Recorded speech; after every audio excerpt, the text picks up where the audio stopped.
Sony has just announced the full-frame FE 20mm f1.8 G lens, and I'm holding it right here.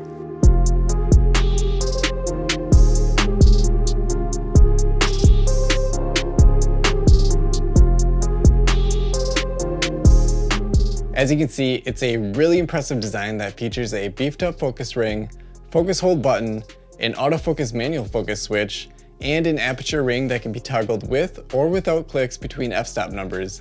It can also simply be left on the A setting to keep your regular camera dial in control of changing the aperture.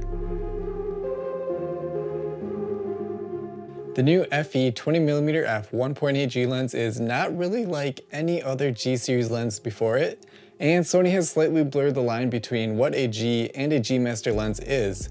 This is evident when we look at what this lens has going on the inside. The lens uses Sony's top-of-the-line XD linear focus actuator, which in my testing works great for tracking subjects and is extremely quiet. The minimum focusing distance is 7.5 inches, which for 20mm means there's a maximum magnification of 0.2x.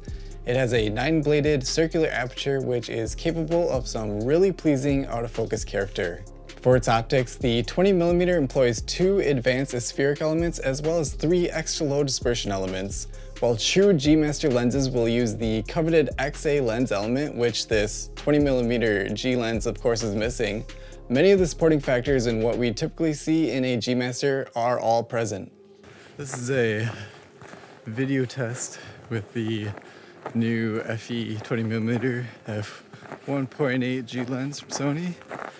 And I am just walking around. The sun's just went down and testing this thing out at 1.8 because I don't own a neutral intensity filter to be trying this out in the daytime.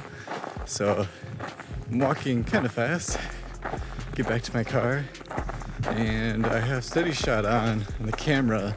The lens of course doesn't have any kind of stabilization, but we'll see how rough this goes. In all, the FE 20mm f1.8 G lens measures in at 2.9 by 3.33 inches and weighs 13.2 ounces. For comparison of a very similar looking lens that some of you may already own, the Sony 24mm f1.4 G Master is 2.97 by 3.64 inches and weighs 15.7 ounces. The new 20mm f1.8 G lens is priced at $899 and it starts shipping very soon on March 6, 2020. Go ahead and leave your comment below and let me know if this is going to be something you're going to want to add to your kit, or if you wish Sony did something a little bit different with it, or what Sony lens you're looking forward to next. Thank you so much for watching, and I'll see you next time.